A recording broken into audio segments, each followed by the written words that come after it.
and welcome back to Nauset News. I'm your anchor, Reese Daly, and here are your announcements for the week. Spirit Week has officially started. If you missed them, here are the themes for each day. Thursday, October 10th, USA Day. Friday, Pajama Day.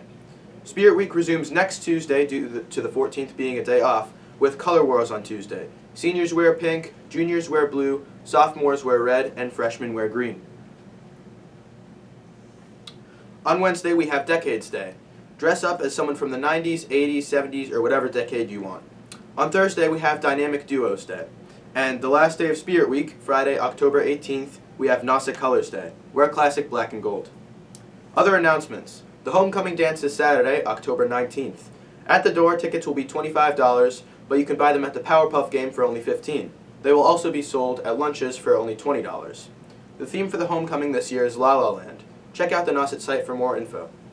This has been your announcements. Our lineup for this week goes as follows. We start off with our top story, an interview with Officer Dan and Nova, done by me. Then we head over to Wilson Kerr-Havey with the High Five Student of the Week. We then have the Sports Profile segment with Shakir Cross, followed by Things to Do with Marley DeRider and Sophie Moore. Next is Trivia Poppin' with Sophia Podolsky, and then we have Department Check-In with Owen Libby and Wilson Kerr-Havey. Next, we have a special report on cherry trees at Nauset. We close out, as always, with Street Talk by Jonah Ellis and Tyler Smith. This has been your lineup. I'm Reese Daly, and enjoy the show. Hello, I'm Reese Daly, and this is your top story. I'm here with Officer Dan, who's going to be telling us about Nova, the school therapy dog. So, Officer Dan, how long have you been working with Nova? I've been working with Nova for over a year. She's a 1-year-old English Black Lab. We got her through donations from a breeder in New Hampshire. And she's actually a little over 1 year old. She's about 14 months old. Well, what kind of training has Nova gone through? Down.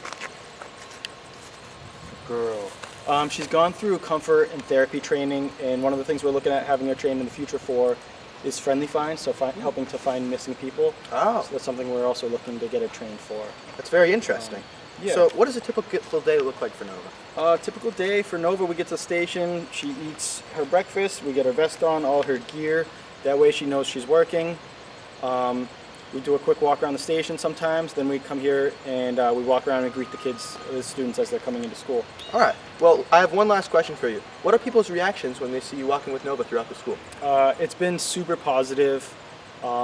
Kids that wouldn't normally come to talk to me before, now that I have Nova, it seems like almost every kid comes to say hi to her, so it's a good interaction.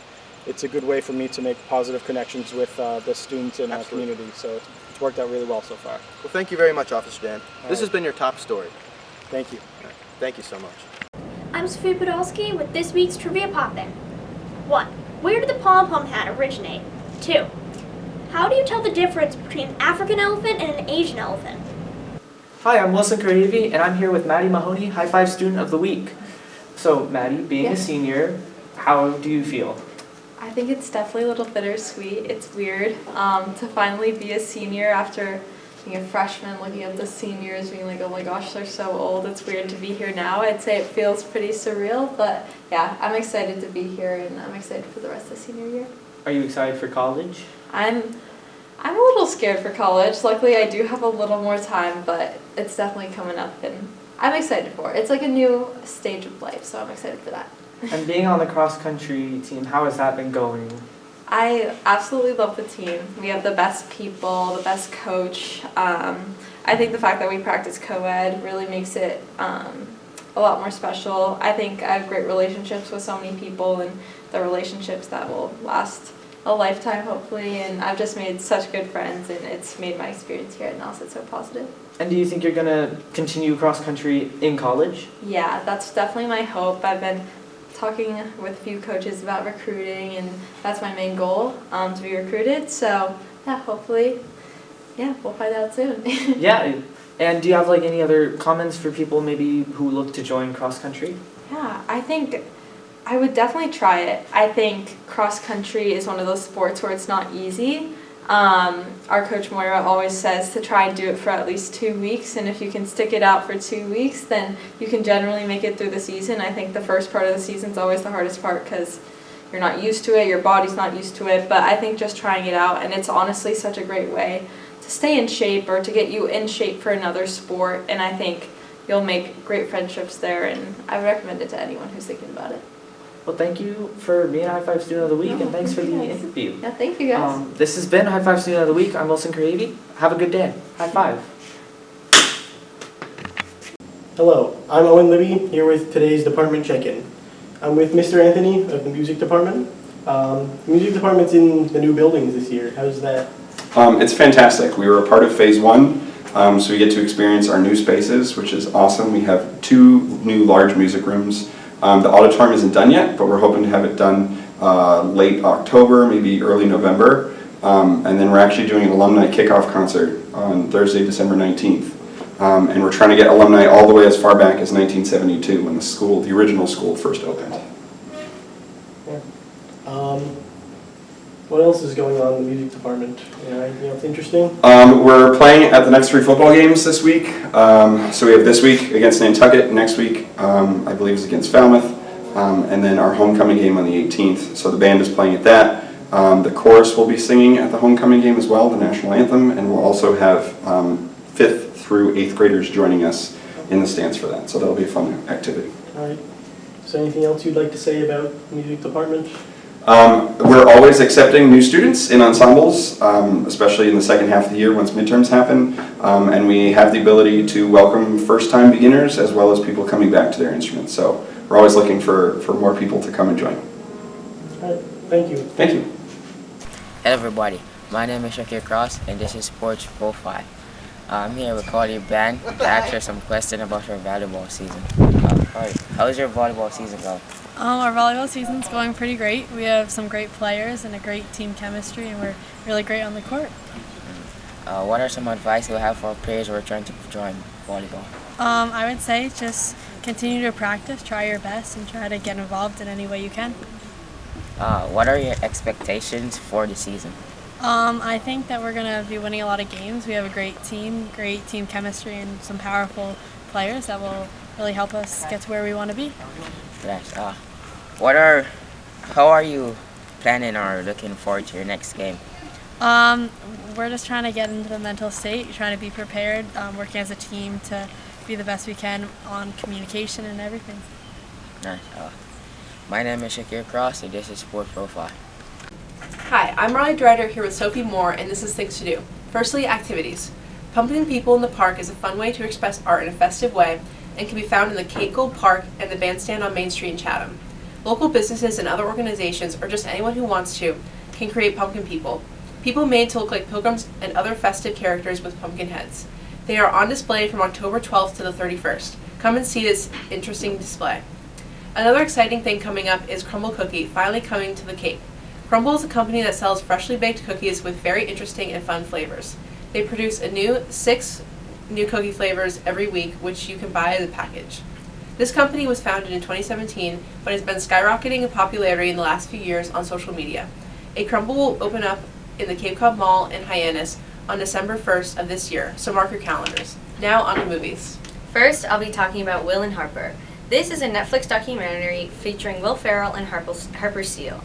After 30 years of friendship, Will Ferrell receives an email from Harper coming out to him as a trans woman. The film then follows the two re-examining their friendship as they embark on a road trip across the country. This movie is out now and has a 7.5 on IMDb and 99 on Rotten Tomatoes, so I definitely check it out. Next, I'll be talking about Speak No Evil. Speak No Evil is a psychological horror movie out now in theaters. It follows a family who is invited to spend the weekend at a home on the countryside. However, over these 2 days, the family starts to find out the malicious intent of the owners of the house who invited them. This is another movie with good reviews, with a 7 on IMDb and an 85 on Rotten Tomatoes. So if you're looking for a scare, it sounds like it's worth watching. This has been Things to Do. Thank you for watching. Hi, I'm Riley Drider here with this week's special report. I'm currently standing in front of the Class of 2024 senior gift of a cherry tree.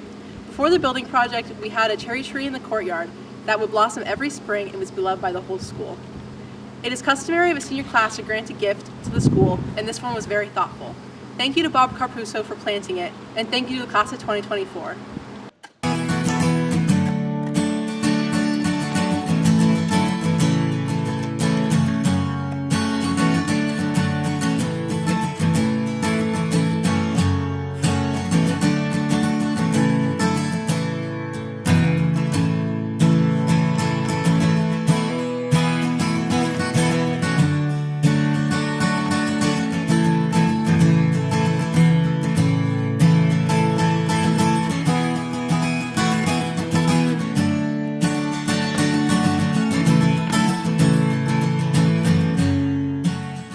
I'm Tyler Smith with Jonah Ellis and DeAndre Lester. And today, for this Street Talk, we're going to be asking people what their favorite decade is.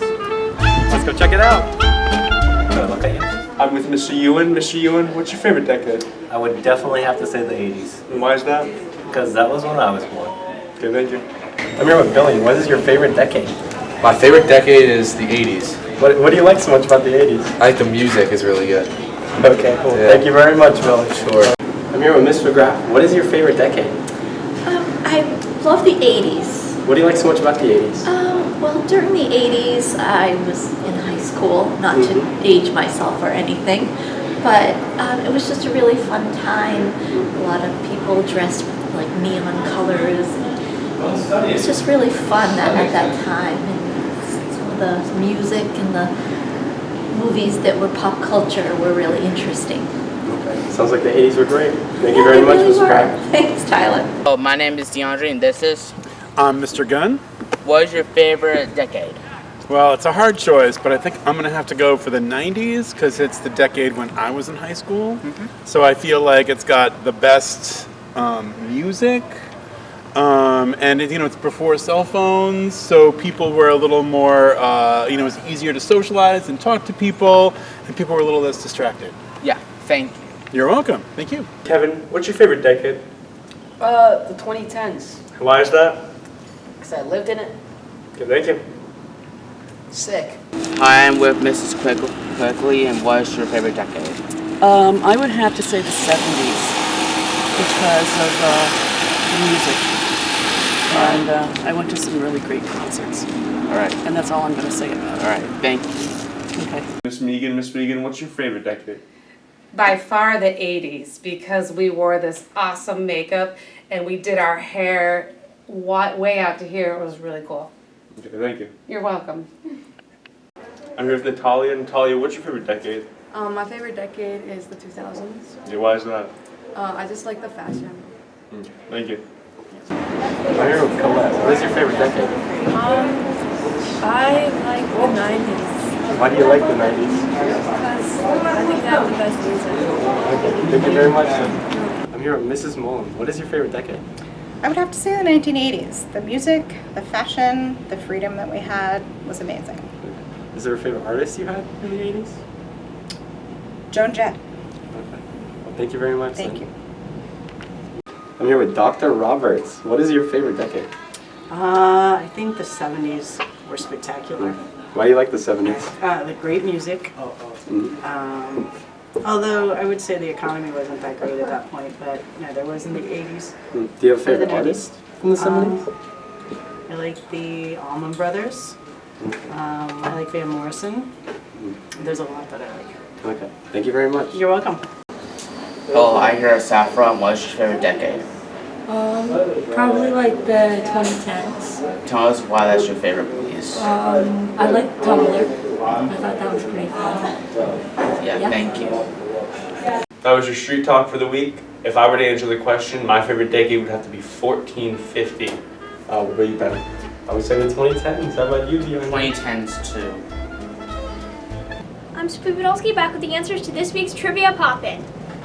Pom-pom has originated in Scandinavia, where they were first worn in the Viking Age. The first pom-pom hat depiction is on a statue found in 1904 in Sweden of the Viking god Freyr. You can tell the difference between an African elephant and an Asian elephant by looking at its features. Asian elephants have smaller ears, and African elephants have larger ears, which they use to cool down their bloodstream. Asian elephant females don't have tusks, while all African elephants do. I'm Sophie Podolsky, and I'll see you next week.